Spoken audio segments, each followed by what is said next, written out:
It is 7:18 p.m. and OU is next for the Longhorns. 2 weeks from yesterday, Longhorns head to Dallas to take on the Sooners. Sooners 4-1, Longhorns 5-0, newly minted number 2 team in the country after Alabama's win yesterday over Georgia. Great game that was.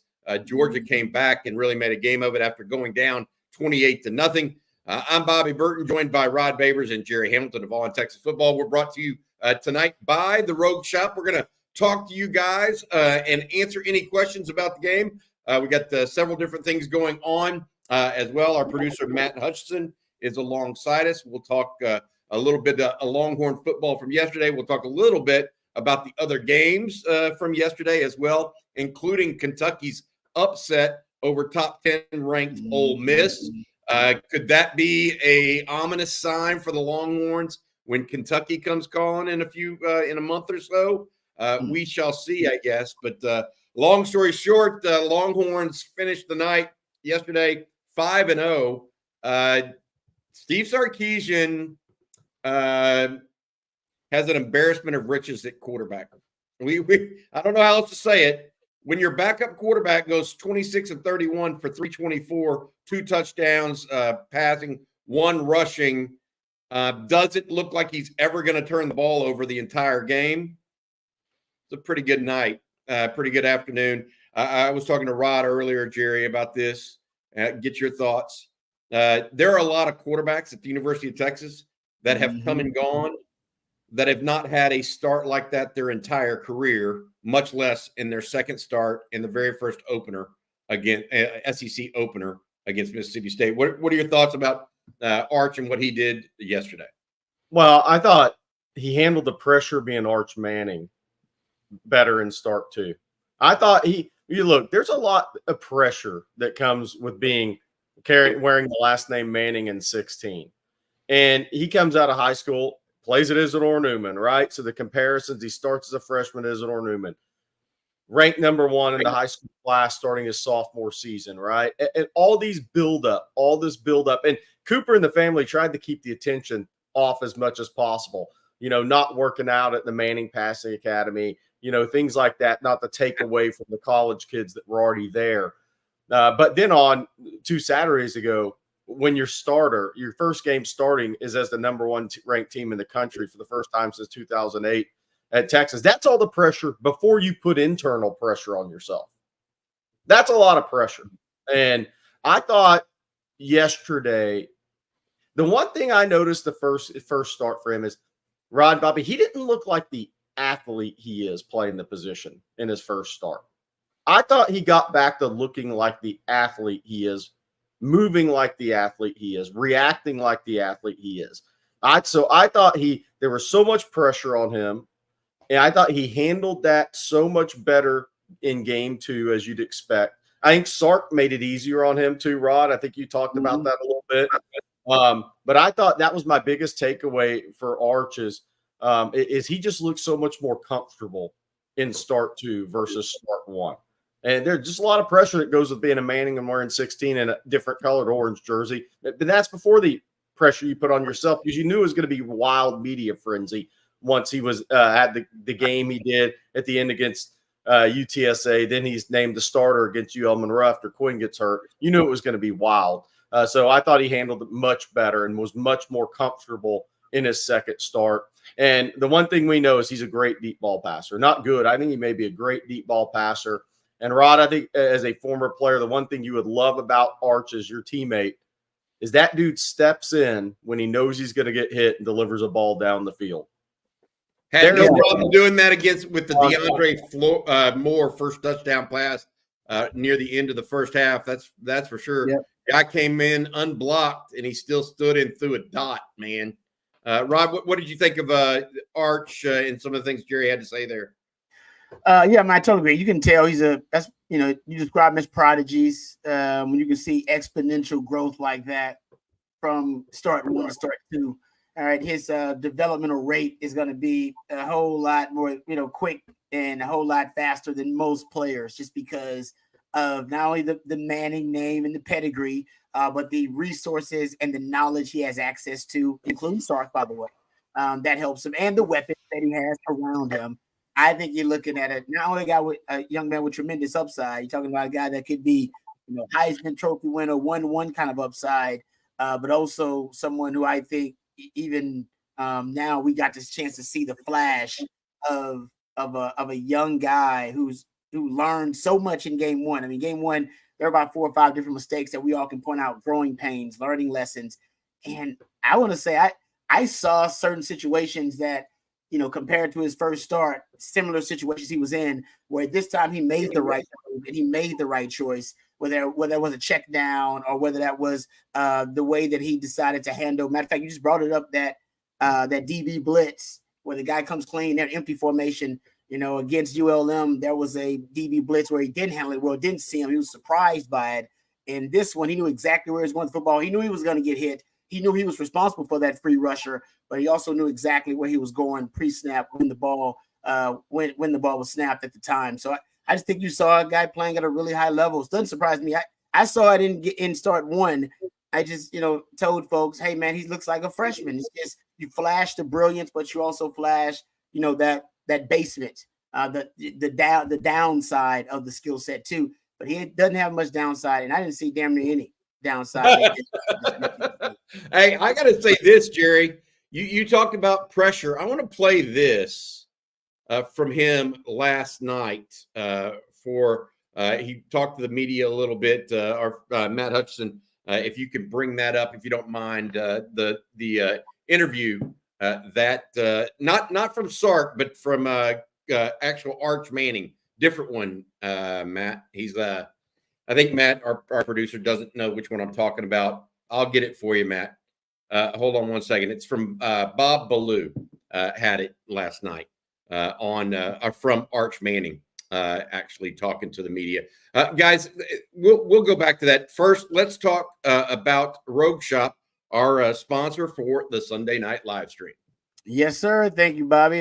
We appreciate our good friends over at Rogue Shop for sponsoring our Sunday night live stream. And folks, I can tell you right now, Rogue Shop bringing you real plant medicine. They're bringing it back to its roots. Make sure you use the promo code right there on Texas. Use that code and you'll get a special discount with our friends over at Rogue Shop. The Rogue Shop has it all, from oils and creams to flour, gummies, and vitamins as well. Again, that's rogueshop.com. You can see the code there on Texas. Use that code and you'll get a special discount with our friends over at Rogue Shop. And they also ship nationwide, so no matter where you are, our own Texas family, our friends at Rogue Shop, they can get their great products to you anywhere in the country. So make sure you use that promo code on Texas. Go to rogueshop.com. That's rogueshop.com. I tell you what, I did not do a good job there for our producer, Matt Hudson. I will find that. I've got it right here, Matt, and I'm going to text it to you so you can get to it. My apologies to our producer there. That was my fault, 100%. In the interim, before we get to that, I will ask you guys to put in any questions, comments, thoughts you want to have and discuss about the game in the chat. We'll get that going in any moment here and really talk to folks and give them a chance to ask us what we thought of the game yesterday, kind of no holds barred. Also, we may talk a little bit about OU, given that the Sooners overcame an 11-point deficit, fourth quarter deficit, for a very emotional win for them. All right, Matt, our producer, now has that ready to go, I believe. So we'll hand it over to him. Listen to how, before we get going, this doesn't feel like a guy that is under a lot of pressure, Jerry and Rod, even though he may just be good at hiding it. Did you have fun diving into the end zone today? What? Did you have fun diving into the end zone? Yeah, I thought I was in. I thought I was in. You were. Yeah, well, I think that's the good thing about Sark is he always coaches me pretty hard. You should come to a practice. It's pretty intense. Can you get us in, Mark? Yeah. I think you maybe should have slid on that 1-8-yard carry. Yeah, my family's gonna get mad at me for not sliding. I think every time I call my grandfather, he says get down or get out of bounds. So I probably should have done that. That's a guy that seems pretty confident with the media, at least after that. I would be too if I just put on a display like he did. That's a guy, pretty happy probably with his performance, I guess. I like that Sark's still coaching him hard, though. even seeing the upside, I think Sark's coaching him hard because he sees the upside of this young man. And there were a couple of plays, even in that game. Like I said, I couldn't find anything to critique the young man on, but you can tell coming off the sideline, Sark, it wasn't just, hey, great job, Ray, that was awesome. I mean, I'm sure there was some encouragement, but there were some times when he came from the sideline making good plays and some hard coaching was taking place. Sark wanted to make sure that he understood that they were seeing the game the same way. So I think that's going to just benefit him, man. I mean, he's used to, I'm sure, being critiqued by his entire family because quarterbacking is their family business. So I'm sure he probably gets it from everybody, grandfather, uncles, all that. But I'm glad Sark coached him hard. We've seen several examples in just the 2 starts where Sark coaching him hard, getting on him. And I think ultimately that's because Sark sees that, man, this young guy, his ceiling right now is limitless potentially. I would say this, Bobby, the Manning family didn't send Arch to Texas to be coached soft.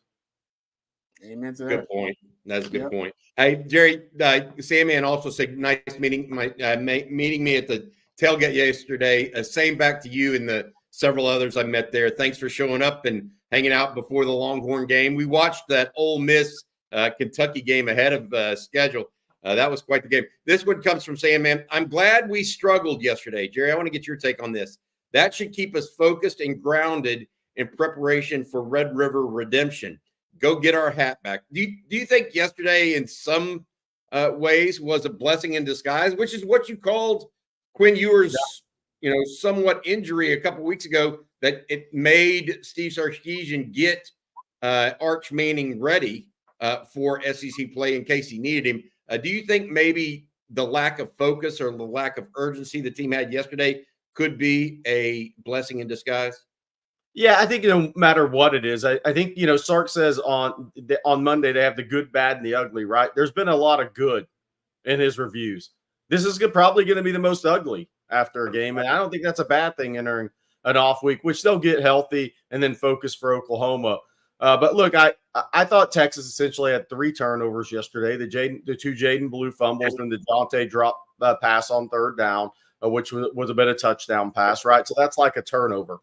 So and then defensively, I'm sure Rod wanted a second watch. You can go over a lot of this, but I think there's a lot of coaching points for this team coming out of the Mississippi State game. Probably not a bad thing. They dropped the 2 in the AP poll. They stayed 1 in the coaches poll, dropped the 2 in the AP poll. I'm not sure that's actually a bad thing. I think that may be a good thing right now because Rod's been there, man. One thing about, and I've heard it from coaches in other sports is, when you're rolling in Austin, man, there's a lot of pats on the back and it's a fun place to be. And so the hardest thing is to always keep that focus. And I'm not saying Texas wasn't focused. I thought it was just it was one of those games for me that you knew what Jeff Lebby was going to do if he was allowed to do it, meaning Texas didn't just blow them out and change what he wanted to do with his game plan. And it took Texas a long time to get control of that game where Jeff Lebby had to change and deviate from his game plan. But I think that was a good thing for this team. I mean, I don't think there was anything that shook confidence. You won by 22, right? But what I did think was it was a lack of execution more so than any other games this year. And Sark even mentioned the turnovers. We have to cut down on the turnovers, man. It's going to bite us later in the season. So I think there's a lot of coachable points. And I think the big thing is getting these guys healthier too, which, I mean, look, Texas has their injury issues, not as much as OU. Brent Venables is about to start passing out the Crimson and playing the Crimson and Cream injury card for 2 weeks. I guarantee you that. Yeah, they're going to do it. I will say I agree with this one from William Nish, Rod B. Of all the games to play subpar football, I'll take the one against Mississippi State yesterday over Oklahoma every day of the week. You agree with that for sure, right? You want to get those games out of your system before you play your arch rival. Yeah, I think it was a great wake-up call. We talked to Brian about this in the post game, and even he talked about the great teams he was on. There were those games where you just didn't play to the standard. Let's just be honest. You just didn't play to the standard. That's okay to admit. You still won by a decisive margin, but you didn't play necessarily to a standard. And I think Jerry's right. I think I got critiques. You can coach up on the DBs who let guys get behind them a little bit. There's a lot you can coach up on the front too. but to still be able to go out and win that game and still have a lot of big splash plays, to have Arch Manning play the way he did, I think it just shows you the ceiling ultimately for this team is really high, really high.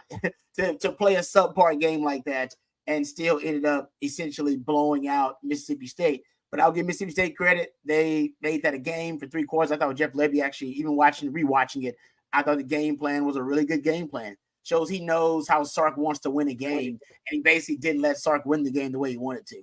And Jerry, I'll throw it out there. I'll say you got 4 turnovers if you include the turnover on downs. And that's another one. That's right.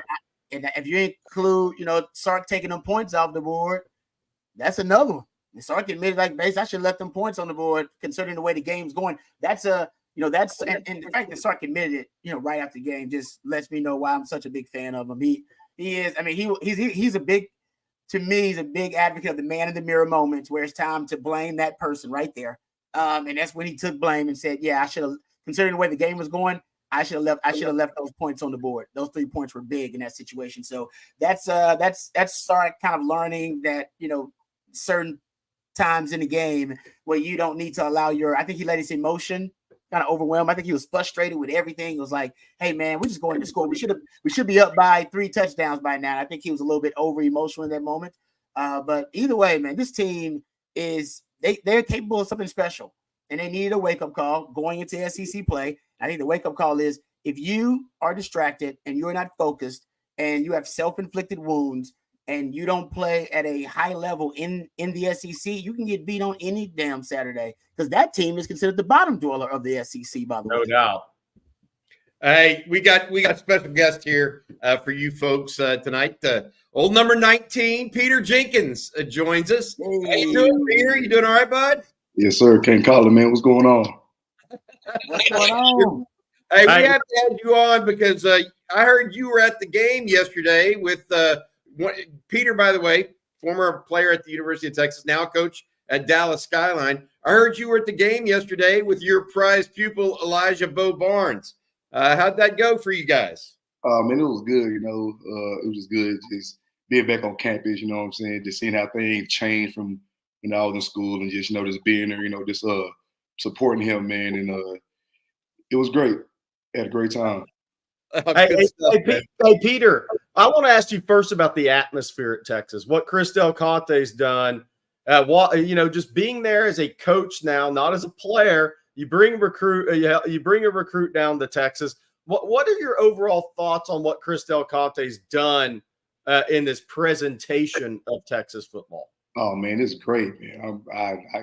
I tell you one thing, many guys got it good, man. Walked in, they got all the trophies over there, and the jerseys, and like everything that's like so new and like modern and things, man. It's great. He did a great job. And then with the new, we used to call it Moncrief back when I was in school. I don't know what it's called now, but it's like, yeah, man, it's crazy, man. Crazy from the players' lounge to now. Like I remember when we was like that turf upstairs, it was like AstroTurf back when I was in school, and it was like bad Nassau. Man, it's great, man. I grew up in the wrong era, man. I tell you that, man. Boy, I'd love to be there right now. Hey, what about NIL? You'd like that too, right? Oh, definitely would. Definitely would. Everyone talks about that now.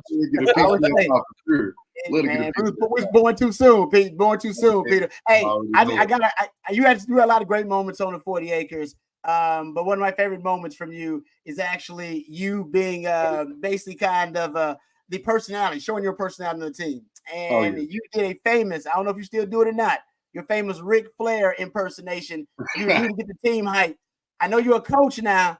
Do the youngsters know about your Ric Flair pep talk you used to give the team? Man, so I got a print on my Twitter, man, and they all be asking about it. Coach, you can't do it for the game. I'll be like, I ain't got it in me like that no more, man. I ain't got it in me like that. I'm glad y'all had that, man. But that's different. One of my all-time probably just favorite moments there too. That was pretty fun. No doubt. I talked to you about this, Peter. Bo Barnes, one of your players there at Skyline, obviously committed to the University of Texas. A guy that you've tutored. Tell us what the Longhorns are getting in the young man. Man, one thing about Bo, man, he's very hardworking. He's a leader. Plays hard, man. Does not take a play off, man. He's a playmaker all around. You know, if you need a big play on defense, he definitely will make a play. But just like I said, overall, he's just a great leader, man. Great kid, great leader, great student, you know. And I think he did a great thing at UT for sure. Hey, Peter, how do you see him fit? Where do you see Texas playing him? Do you have anything specific in mind within the scheme that you see would be his strengths and where Johnny Nance will play him? I mean, he can pretty much do anything, in my opinion, where, you know, he can drop in coverage, he can rush, he can play linebacker. He's a sideline linebacker as well, man. I think he's I'm gonna run up. He's like 6'2", 6'3", at least like 225, 230. I think he ran track. I think he ran like a 10-9 to like 11 flat man. So he's a pretty fast guy, man. So I mean, I feel like probably playing him at backer be where like, you know, he can really like show his speed and run a sideline to sideline. But he's also good off the edge as well. Hey, Dave, yeah. Okay. When last year I spent more money on spilled liquor but what's the other one?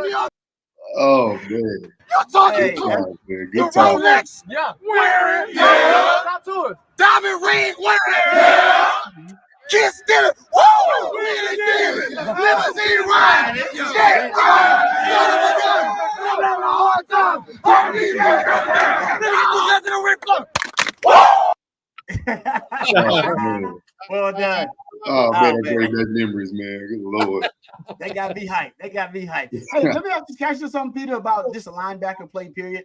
Because I've been saying increasingly linebacker is becoming the toughest position on defense to play in the modern era of football, man. Yeah. You guys are asked to do so much. It seems like more and more offenses are targeting linebackers on defense, especially with the RPO game. Yeah.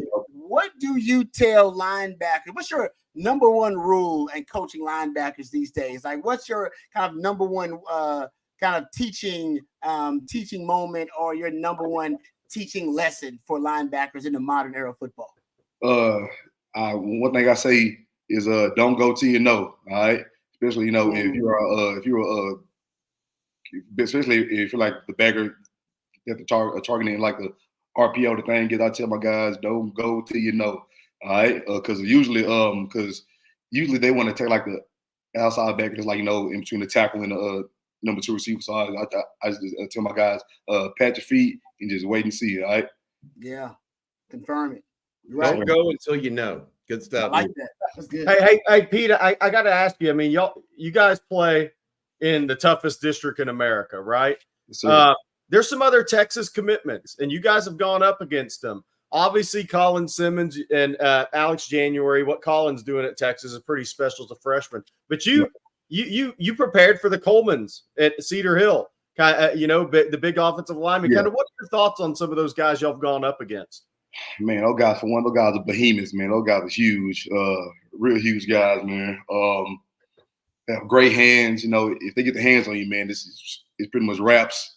They have good feet, man, good hands. They're good to the second level, real good as well. And I'll tell you what, I'm glad they're playing for UT. I tell you that much. I'm glad they're playing for UT. I didn't like the game plan against them, man, but I'm so glad that they're going to UT for sure. That's good stuff. Hey, you saw Alex January and Colin Simmons last year. Alex January, by the way, one of the surprises, I think, so far of this 2024 recruiting class this last year. His dad, Mike, a former player at Texas, he actually saw some action in the first quarter against Mississippi State as a true freshman. He and Colin Simmons both on that Duncanville line a year ago. What did you see out of those two guys, or even Colin in particular, given his kind of crazy start to his college career? Yeah, man, they're both just freaks of nature, man. I tell you right now, our OC was up all night trying to game plan against that D line, man. It was crazy, but just like I said, I'm just glad they played for UT, man. I'm just glad they played for UT because, good Lord, the guys are special for sure. Hey, Pete, you were obviously once a nationally recruited player, but now you're on the coaching side, so you hear what kids are saying. How's the thoughts on Texas change for the prospect in the last couple of years? Do you see a difference in the way kids talk about Texas versus what they were a couple of years ago before Sark turned it around? Oh yeah, big difference, man. I remember when I was getting recruited, people saying, "Oh, so why are you going to Texas? They're not good anymore. They're not Texas." Now I'm walking around the hallways in school, and everybody, "Ooh, Texas this, Texas that. I want to go to Texas. Oh, they lit. I love Texas." So it definitely from when I was getting recruited to now, it's been a full 180, man. Everybody all aboard with Texas, especially us going to the SEC, man. So everybody's loving us now. Did you feel like going to the SEC was a big deal too for recruiting in that way? I do, honestly. I think I do because really, I'm just glad that we're there now, so now we can beat up again on A&M. I'm so glad. I really hate that I get to play in that game back when I was in school, man. But I'm so glad that we're there because now we can show them like you're still a little brother to us. No matter where you go or where you at, we will follow you. We will beat you. So I like it. Hey, so I got to ask you, we're calling on this week on Texas football channels is OU hate week. Next week's going to be OU game week. Yes, Talk sir. about your hatred for OU. Oh man, it runs deep. I remember when a story. We were doing Oklahoma drill actually when I was at Skyline, and I think OU recruiting was there. And then I think this was before I committed, or a little bit after. I think it was after I committed, and we were doing OU drills and da. And I went with some teammate of mine. I threw him away. I'm all in his face. Hook him, and all this stuff, man. So but that's definitely like probably one of my favorite games. Just the atmosphere out there, man. It's like just the electricity from the fans, like just being on the field and can't hear nothing is great, man. But I definitely hate them, boo them. I wish we would have lost this past week. They snuck away with one, but I mean, hey, but we'll get them. I love it. Peter, thank you so much for joining us on a Sunday night, bud. Go watch some football, have some fun, and really appreciate you. And thanks for giving back to kids, man, by being a coach. I was talking to a guy that was talking to Sergio Kendall the other day as well. He's up at Hillcrest now. You guys are doing good stuff, man. I appreciate you, buddy. Yes, sir, man. Thank you. All right, Thank Hook him, man. Good guy, man. Good guy. Awesome. Longhorns put out a bunch of good guys. Hey man, he's doing a heck of a job coaching. Barnes averaging 14 tackles a game. Hey, don't go till you know. I like that. Don't go till you know. No, hey, Elijah Barnes it was interesting talk because Christian Scott's the secondary coach at Skyline. Obviously played at Skyline as well, and those guys had really high praise for Bo Barnes and Jacoby Coleman, the head coach there. We've had on the show. He played at Beaumont Westbrook, then at Iowa as a linebacker. Was a really good player in the Big Ten. All three of those guys have great praise for Bo Barnes. What you see on the huddle tape is one thing, but it's all the rest of it, the leadership in the weight room, just the leadership he likes. I think Elijah is really taking on that leadership role.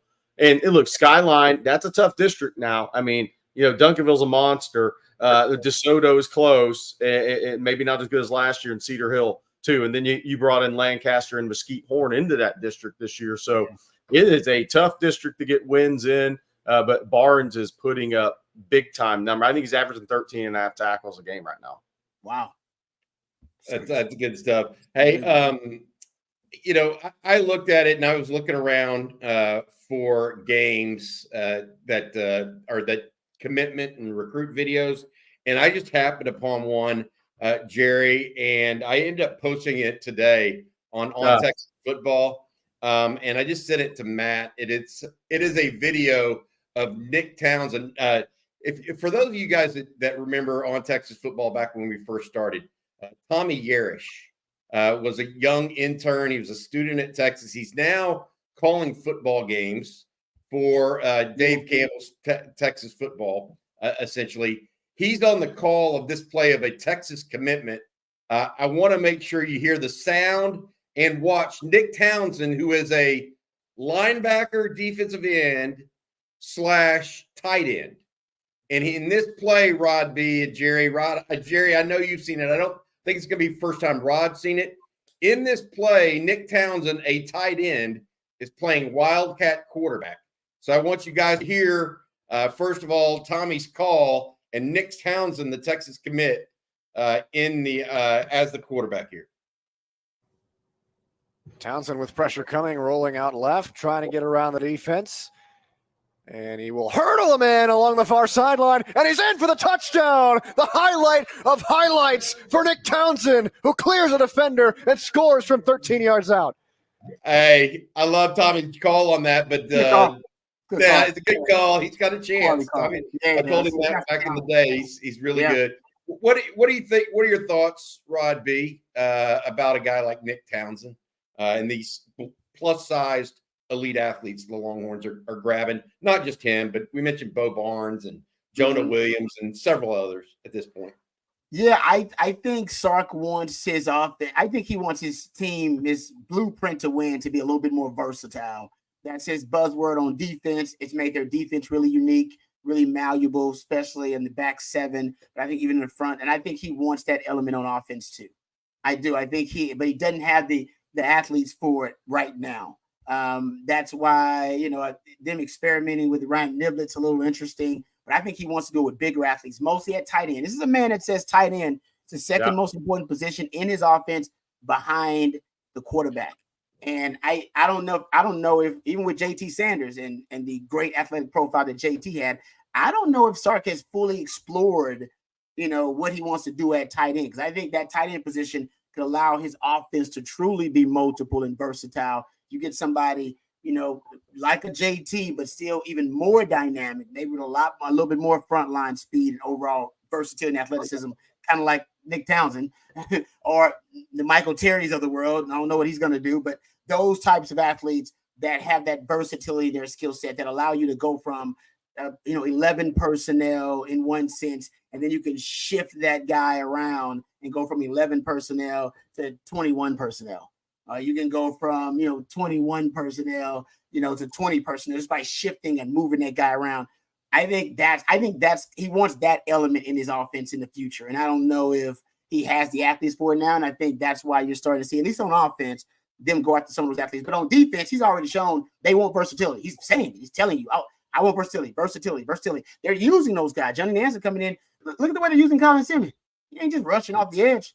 He using this guy kind of like an outside linebacker at times. They got him moving around. They got him mugging the B gap in the Mississippi State game. They moving around a lot. I think they move Trey Moore around more than people would have thought. And Anthony Hill plays on the edge and plays middle linebacker. I think they want versatility both sides of the ball now. And I think Sark is going to start recruiting those kind of athletes to give him that advantage. Hey, I got to say this real quick. People are talking about Trey Moore. What's he been up to and been doing this year? Well, in consecutive plays yesterday, I rewatched the game this afternoon, Rod and Jerry. Consecutive plays yesterday afternoon, he caused a hold, and then he batted a pass. Now, the batted pass ended up ricocheting into a Mississippi State guy's hand, who then went for a first down. So he doesn't really get credit for it. But it was a deflected pass. So he had two good plays in a row. People need to calm down on that one. Hey, Juan Garza here. What did you all think of the Alabama-Georgia game, and how do you think Texas matches up with both those teams? Would have we had a shot? Georgia scares me. What do y'all think there? I'm a little more worried about Alabama than I am Georgia from a perspective of the mobile quarterback. But Georgia may be the better downhill running team right now. And that could be a mismatch of sorts for Texas after you saw Mississippi State have at least a measure of success there. What do y'all think? First of all, great game. Unbelievable. Tremendous Unbelievable. football. Yeah. Wyatt Williams' play, by the way, was three of them. Yeah, but that one, the final one was, the juggling one, we've seen juggled catches before. I don't know that I've seen anybody other than Randy Moss do what he did with about 2:15 left in the game. That was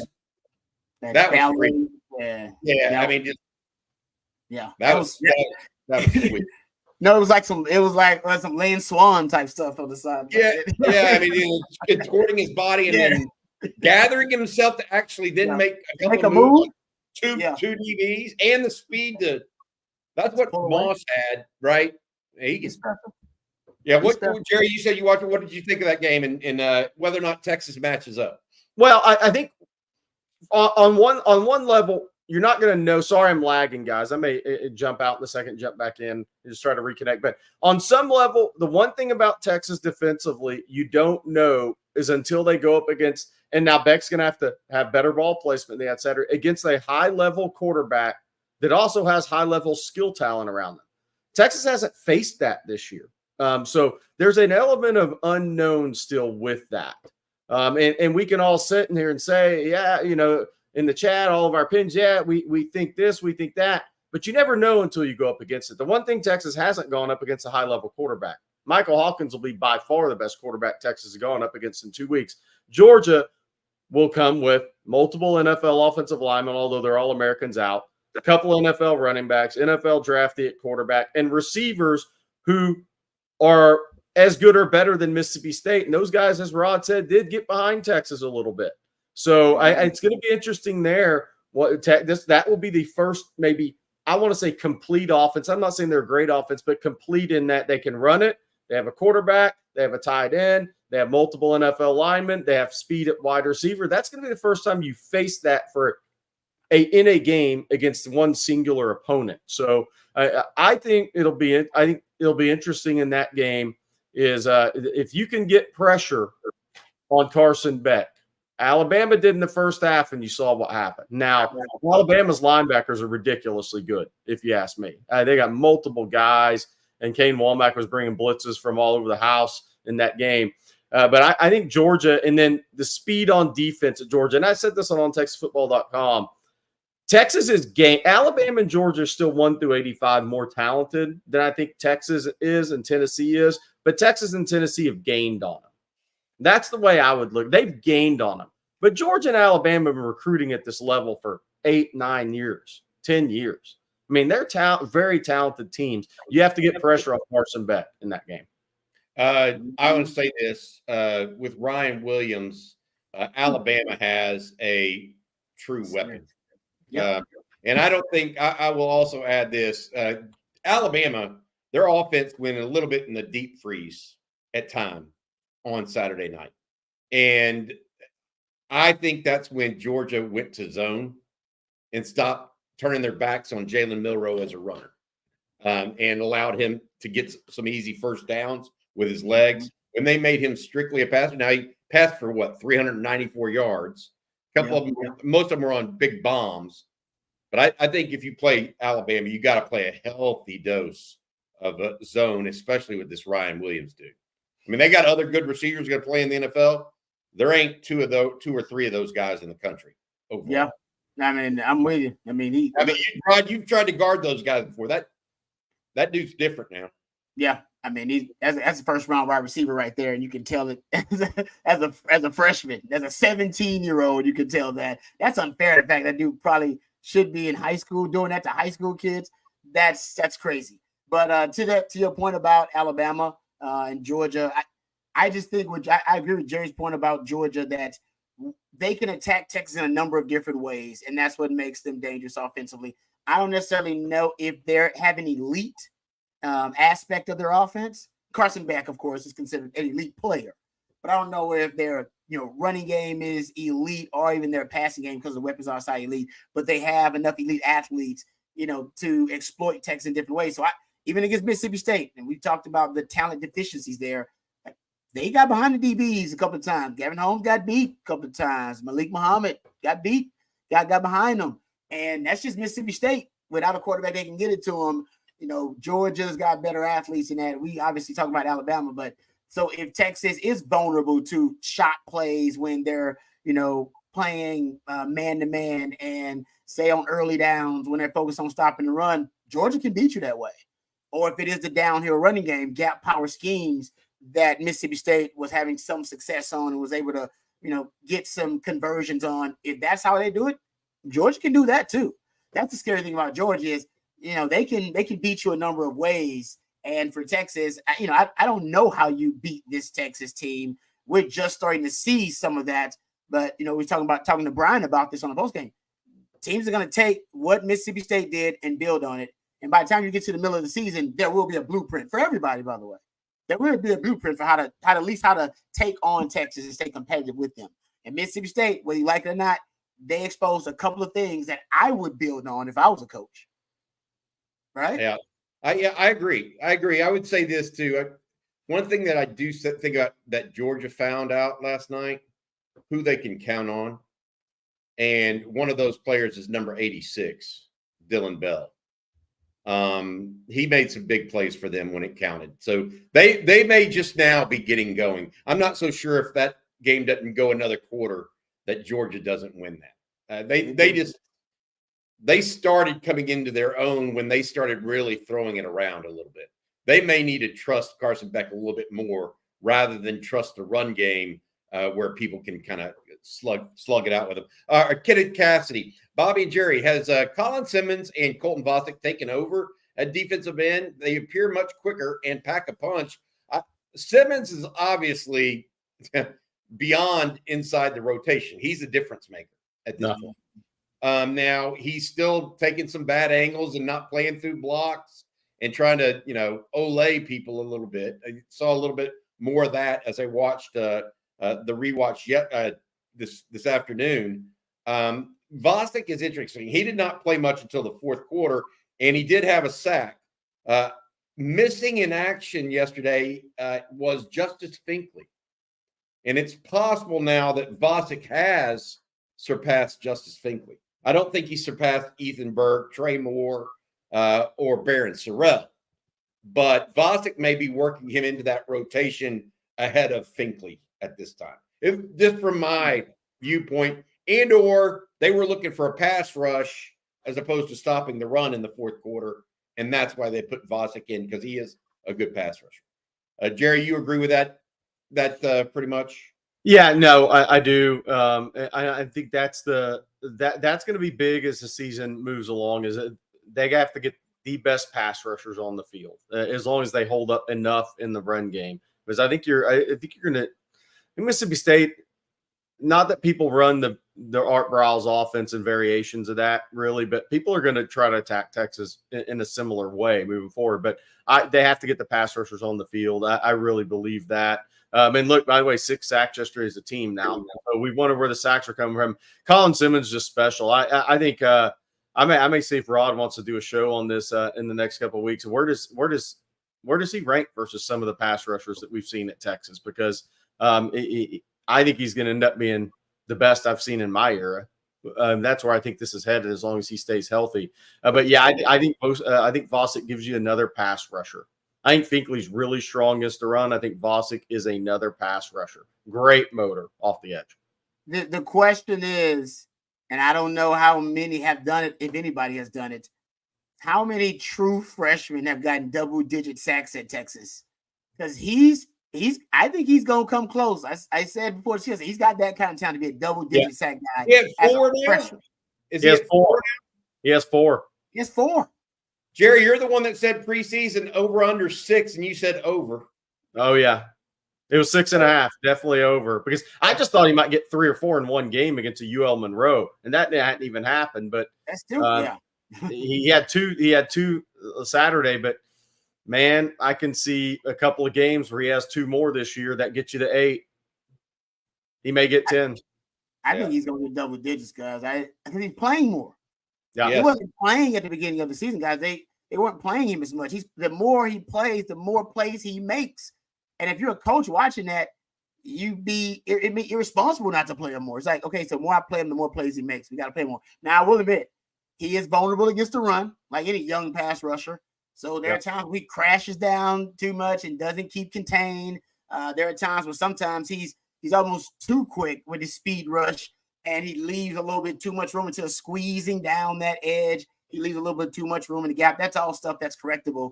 But like I said, if you get him in a pass rush situation, I don't know if there's a better natural pass rusher on the team. Your best all-around DN is Baron Sorrell, but I don't know if there's a better natural pass rusher than that dude. He's just naturally freakish. His speed rush is crazy. And Brian thinks he's anticipating a snap.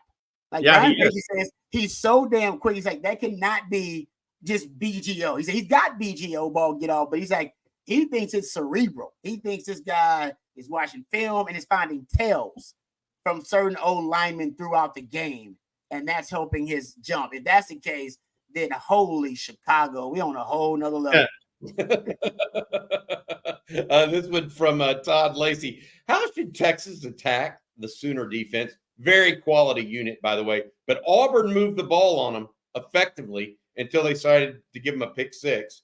How should Texas defend the Sooners offense? What surprises might we see from Sark, PK, and Banks in special teams?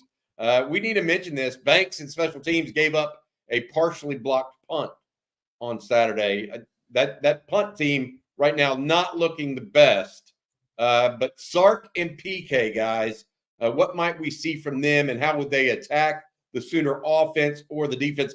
I just want to say this from a defensive standpoint. Hopefully they make Michael Hawkins beat them with his arm. Yep. Gotta be. You talked about gap integrity just a minute ago. You have to make Michael Hawkins beat you with his arm. Period. Full stop. Hey, I think the one thing is if you play your safeties back, they're going to run quarterback draw. Well, they might. You just better not rush past the guy. It's okay. You can play your safeties back and then run quarterback draw. They don't have the offensive line they had a year ago or before either, though, Jerry. Are they as good as Mississippi State? Because Mississippi State was terrible. They didn't run quarterback draw. They ran power. Yeah. Yep. He'll make plays in the run game if you play your safeties deep. He's going to make plays in the run game regardless, I think. Frankly, I think he's that kind of player. What about the Texas offense versus that Sooner D, Rod? Yeah, I mean, I love that Sooner defense, the back seven. I think it's one of the best in the country. Really opportunistic. They make a lot of plays on the ball. They have veterans, so when you're going to be just veteran guys in a system, disguise is going to be a big part of it because they know their alignment assignment, so they can move some things around and play that, the mental games with the opposing quarterback. But Quinn should be used to that because he's a third-year starting quarterback in the system. But I do worry about the wide receivers on the outside, them seeing different things than Quinn is seeing. So those guys got to be on the same page in terms of sight adjustments and the different looks that you're going to get from Venables. But I think ultimately, if you're Texas offense, you got to, and I've said it before, you got to be a pass-first team going in here. I know that some people, that makes them a little uncomfortable because you go look at the history of the Texas OU game, and it's all about the run game and who wins the running battle. And that's a big part of it. But I think in order to getting off to a good start and being able to snatch momentum early in this game is big too. And for Texas, that's your passing game is that you got to lead with that passing game. And hell, they did it with Arch even in the Mississippi State game. So if you're going to lead with the pass with a freshman quarterback in your first SEC matchup, I think that's just the identity of the team. I think I can firmly say it now. With last time Quinn was in there, his early down pass rate was hovering around 70%, and Arch's early down pass rate was hovering around 70%. That's your identity, guys. That's it. The identity is the pass. Sark has decided that's who we are, and he's smart for doing it. You lead with your opponent's fear with it. And even though Oklahoma's defense is good, they fear that passing game. You're stupid if you don't. Hey, let's go to recruiting a little bit, guys. Jerry, I'm going to start with you with this, and I'll let you go freestyle afterwards. When is Riley Pettijohn visiting? ECAM asks. That's a linebacker out of the DFW area. Again, apologies for my connection. I don't know what's going on tonight. But look, Georgia game is when Texas is trying to get all these guys in. Walter Mathis, Riley Pettijohn, Kelshawn Johnson. That's the game they want all these kids to come to. Obviously, it's going to be quite the show. So it'll be interesting to see which of those guys actually show up on October 19th. Joseph Bachtu, that's his official visit. He was at the Bama Georgia game Saturday. Tyler Atkinson, the 2026 five-star linebacker from Grayson, just an absolute stud. He's still planning to be in the Texas-Georgia game. So it's the Texas-Georgia game is when Texas is trying to get all those high-end targets in so they can put on that show that University of Texas has to put on for prospects around the game that's going to be as big as Texas-Georgia game. So that's the weekend they're trying to get all these guys in. I do think there will be maybe a couple of official visits later in November, maybe for a Kentucky-type game. When you look at a guy like a Walter Mathis, you want to get him in for the Georgia game unofficially, then bring him back in November on an official visit so you get two cracks at it. Not sure one crack at it gets it done when he's been on the other campuses multiple times. He's an LSU commitment. So that Georgia game is when they're trying to get a lot of guys in. And that's guys that could be Dorian Brew. That's all these guys they're recruiting. Somebody asked about Dalen McCutcheon. I think somebody asked why I need to get him flipped. I think it'll be interesting to see where Texas goes at that wide receiver position. I mean, Dalen McCutcheon was on campus yesterday. You got Kelshawn Johnson scheduled. The 4-star A&M committee just put his that first half of the season huddle up. It's pretty smooth and easy for him.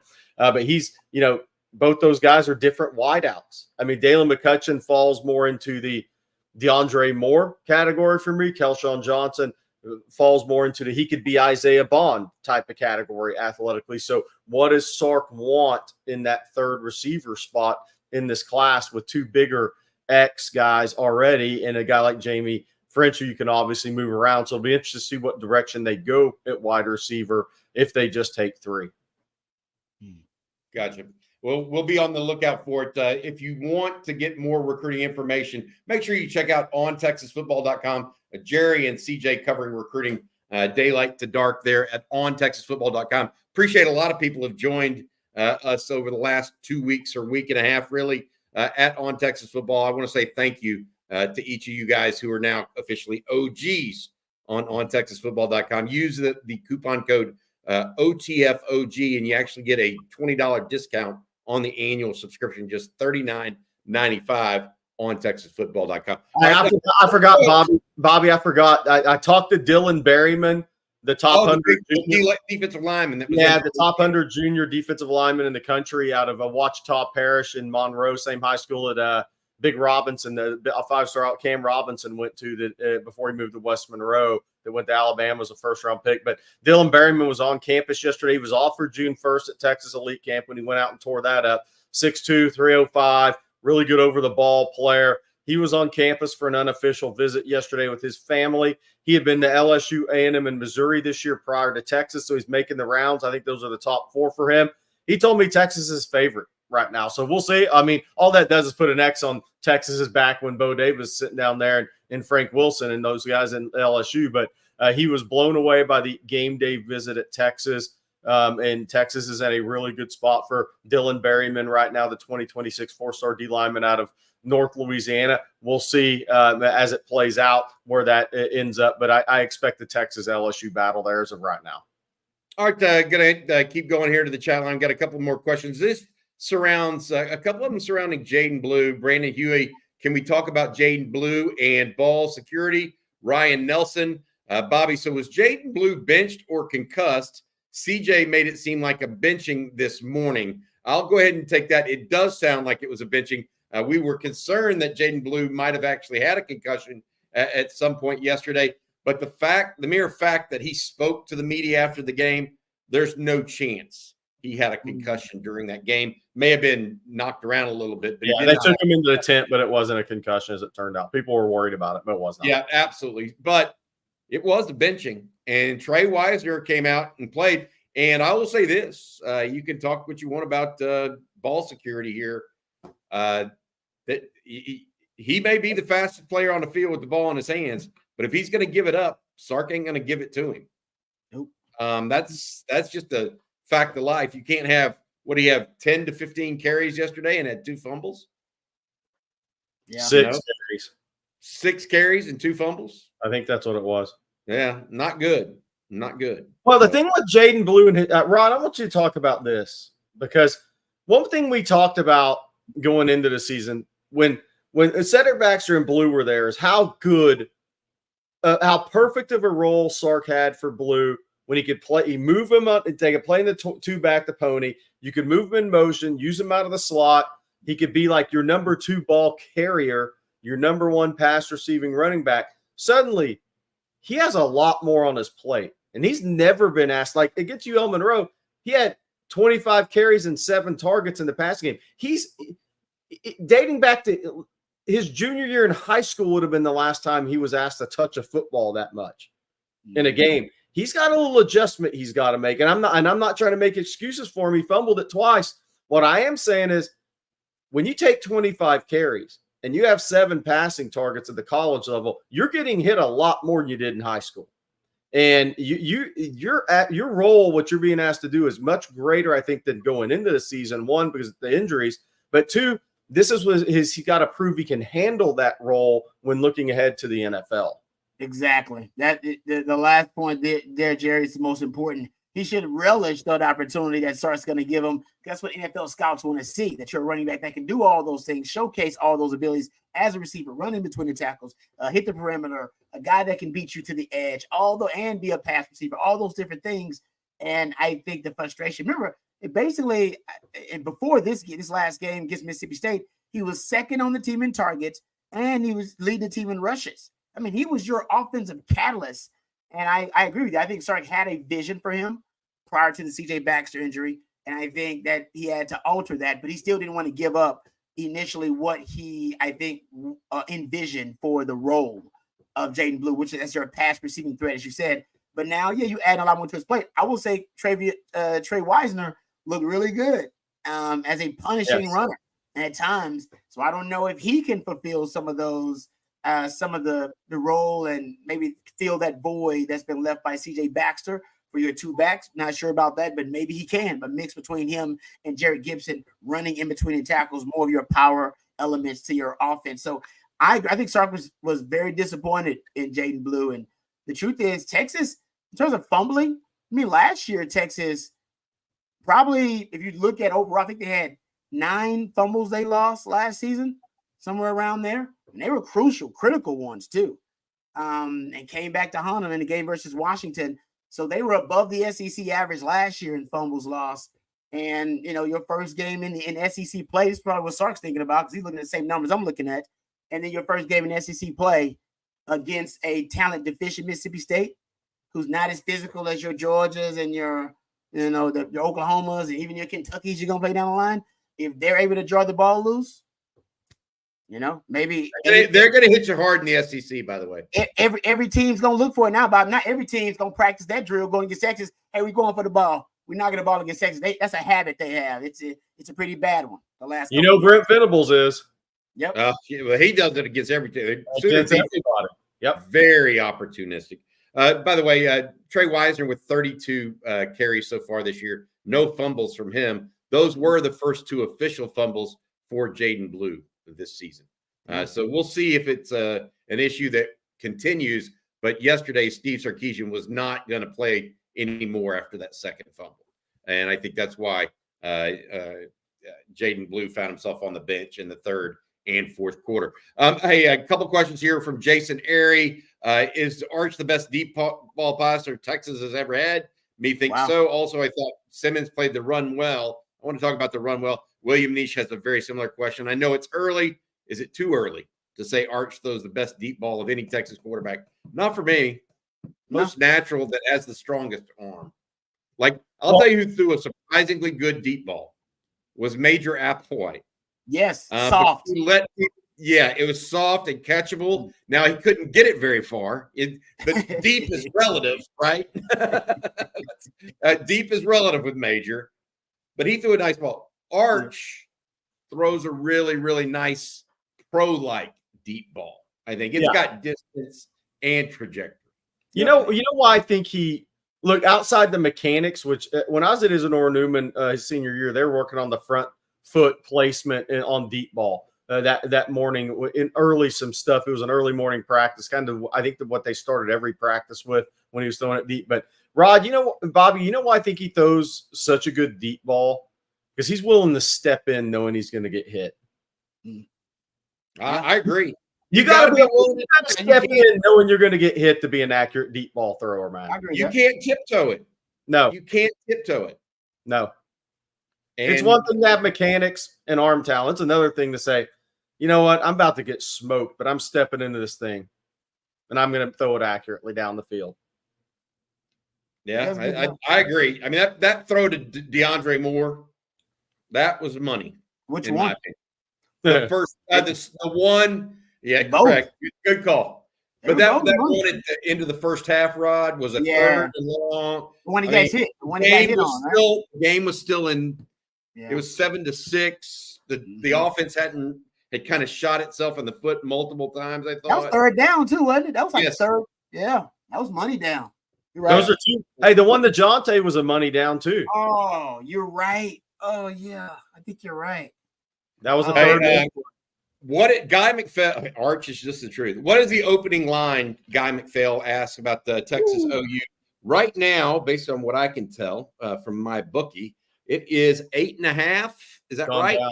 Yeah. Yeah, it's gone down a little bit. Down. Well, it depends on which book you're looking at. There.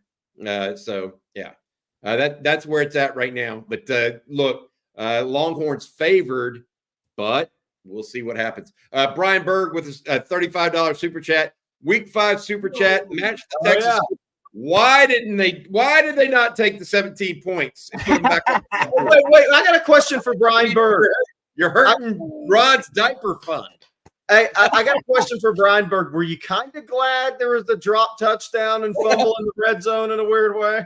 No, Brian wants to spend that money, man. Brian's trying to make it rain. All right, so yeah, so Sark cost everybody a little money there too. There you go. Yeah, there we go. It happens every so often in this league. Thank you, Brian. Hey, Juan asked this question. Did you hear what Jeff Levy said in his postgame about Texas getting a dirty victory? I did not. I'll be honest. I did not listen to Jeff Levy's postgame. I haven't looked into it yet. Maybe we can talk about it tomorrow morning on Coffee and Football. I'll make sure I look it up tonight, Juan, after this show, and then we'll get it into it. Hey, a couple other thoughts I had here that I noticed on rewatch. Amari Niblack. This is I'm going to watch this and see what's going on. Amari Niblack did not participate in yesterday's game. I don't know, and he had been on punt and punt return duty, and I don't know if he's gotten taken off that because he's had a couple of penalties in that category, but he did not play yesterday. That's something I'm going to be looking into. I don't think it was injury related because he was not on the injury report. Kobe Black has been playing quite a bit actually on special teams. That's what made me think about this. And Rick Amberguy asked, does Kobe Black eventually turn into a plus size starter at corner? They're trying, and he's losing weight right now, Jerry. Yeah. Last time we saw him, Rod, he looked like he's a little bit different player than he was in the spring. Y'all think he can stay at corner? Is he fast enough and athletic enough, Jerry? I think he's athletic enough, yes. Does he have the turn and run, just go get it speed? I'm not sure on that. But Sark did mention him in the press conference as a guy who's going to be a really good corner for them. So he's come on, and I think he's a much better player because of that conditioning and how his body's changed. And obviously being there and early enrollee, it helped him a lot because he's a guy that played corner, safety, wide out, kind of all over in high school to help Connolly win football games, moved to safety his senior year because corner you just don't get challenged. So I think he's had that learning curve there, even though his brother is Corey Black, a really good corner at Oak State. But Sark mentioned him by name in the press conference Thursday when asked about the freshman class, and I thought that was really good for Kobe Black. They'll cross-training him anyway. They'll cross-train him anyway, I guarantee you. Yeah, not many young guys got in the secondary on Saturday. And by the way, one other update. Bell played that. Didn't he play? Yeah, he did, but not a ton is what I was saying. Like Wardell Mack, Kobe, those guys didn't get a lot of time. I will add this. Michael Taft went down. We're being told that was a stinger. Yeah. So he should be fine in 2 weeks. Hey, somebody asked in the chat about Sadir Mitchell. It was not dressed, was not on the field. That the person saw that was at the game, did not go through warm-ups. We had kind of talked and hinted that we believe he was going to have a little suspension after being escorted off the field near the end of the third quarter of the UL Monroe game. That's what we believe is going on. Yeah, it has nothing to do with his health, so to speak. All right, before we go to a couple of our last questions on the chat line, I want to talk about our sponsor on the Sunday night live stream, our friends over at the Rogue Shop. Yes, sir. Thank you, Bobby. I want to thank our friends over at Rogue Shop for sponsoring the Sunday night live stream. If you want the best in plant medicine, they're taking real plant medicine back to its roots at Rogue Shop. Make sure you use the promo code on Texas right there. You can see it.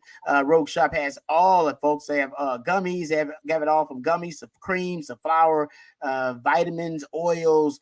You go check it out. They have a great inventory of items there. RogueShop.com, and they ship nationwide as well. So no matter where you are, they can get their great products to you anywhere in the United States. Use the code on Texas. You'll get that special discount, and check it out at rogueshop.com. That's rogueshop.com. I want to thank them for sponsoring the Sunday Night Live Stream. I want to go to this question, Rod, and it's directed to you. And it's a good one. Our friend down in the Alvin area of Houston, Justin Yarbrough. Rod, what goes on during a bye week for the Longhorns, like a typical bye week in the middle of a season like this? Usually getting guys healthy is the number one objective during the bye week. So that's usually, when coach will change the practices kind of based on how healthy guys are. He's trying to make sure the guys, especially where the bye week is now, heading into the Texas-Oklahoma game, I imagine getting healthy is the number one thing. There are probably some things that coaches want to fine-tune. It's perfect to have, the OU game after this, but some things that coaches may want to fine-tune that they've noticed in the what Sark calls almost a preseason, where they want to work on. So you can kind of go back to almost, kind of factory settings. I always talk about it. You can go back to the basics a little bit during your bye week and go work on some things. Let's say you've missed a lot of tackles. Texas hasn't. I'm just saying, if that's been something, right, you can work on that a little bit during the bye week. You can work on scheme things that have been, maybe troublesome for you that guys have had a hard time picking up on. And no matter what it is, that's actually a time for you to have a little mini spring in the middle of the season where you can work on some basics and get back some fundamentals and tweak some things, but mostly to get guys healthy when that bye week's in the middle of the season. That's whether you're at the NFL level or the college level.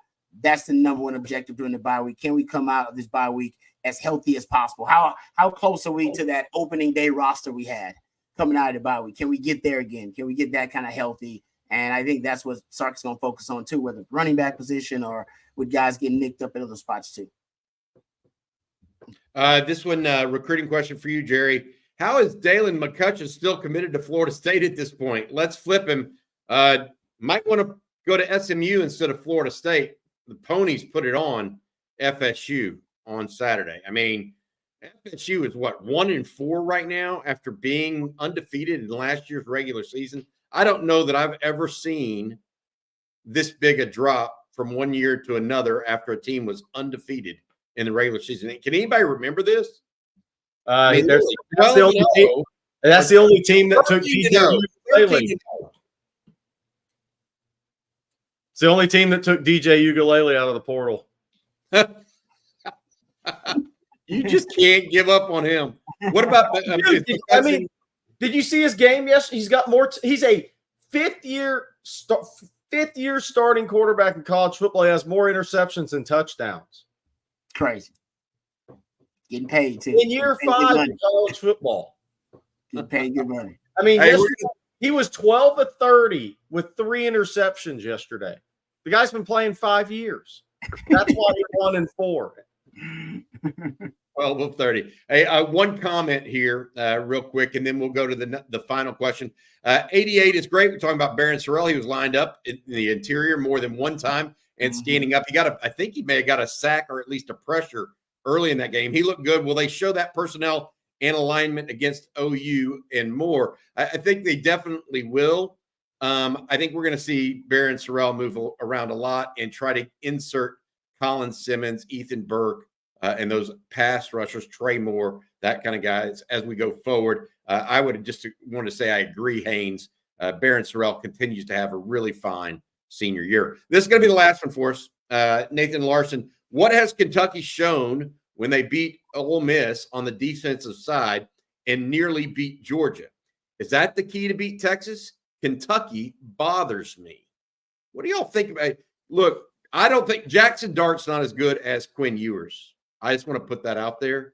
I don't think he's as good as – I don't think he has a strong arm. But Ole Miss has good receivers. Yeah, very good. Trey Harris is really good. Yeah, I mean, Juice. Well, I mean, they got guys. What is it about them that may give you a little pause? Is it that the fact that Kentucky looks like they can go man against you and still tackle you in space? Is that what really bothers you? You think? Well, for me, it's that they can hold up at the point of attack. They're really good up the middle on defense. They have a guy like Barry and Brown that can make a big – if it's a tight game, you saw it against Ole Miss, that dude can make a difference maker play against you in a tight – they have a playmaker. He can do it in the kickoff return game. He can do it down the field vertically. I'm not saying he's Ryan Williams. Don't get me wrong. He hadn't had that consistency in his career as a pass catcher necessarily. But that dude can – if it's a close game, he can make the touchdown to beat you. He can score the ball to beat you.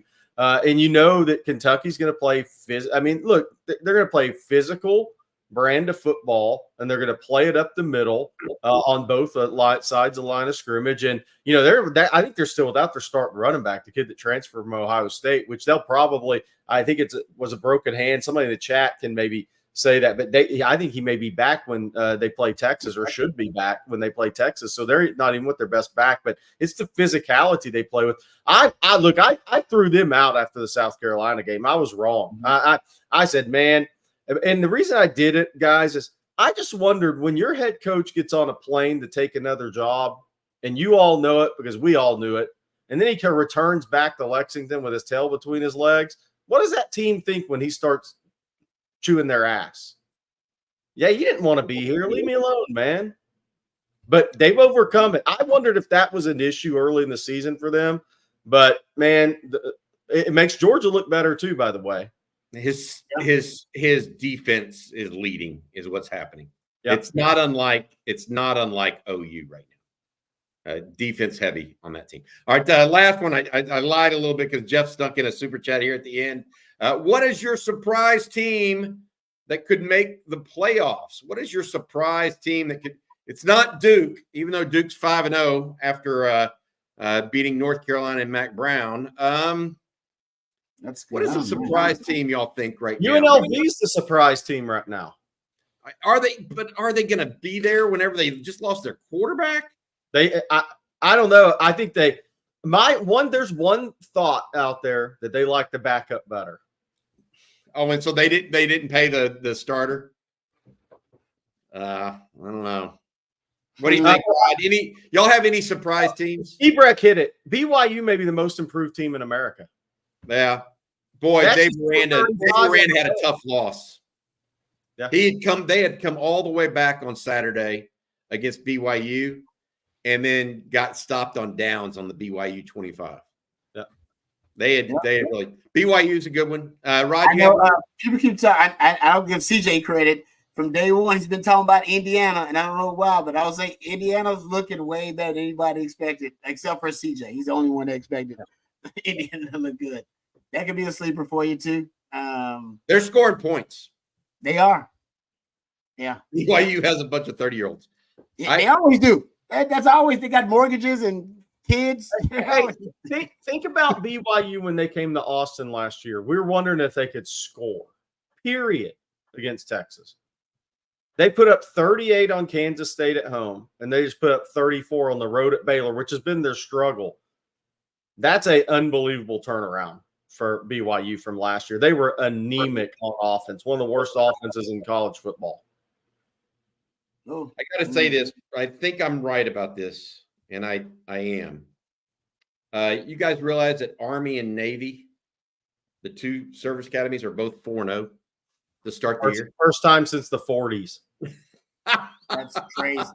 Back when they had the best teams in the country, by the way, Army and Navy. All right, that's going to do it for tonight's On Texas Football Longhorn live stream. Thank you to Rod Babers. Thanks to Jerry Hamill. Thanks to our producer, Matt Hutchinson, as well. And thanks to all of you for joining us. We're going to come strong with it tomorrow morning, get started with a little coffee and football. Then we have Sark's Presser around 11:30. We've got the winning drive, Rod, Coach Shipley, CJ Vogel, and then Jerry and I'll be talking ball tomorrow night, just taking questions from you guys. All right, for everybody here, thank you all so much. Longhorns 5-0, ranked number 2 in the country. Hook up.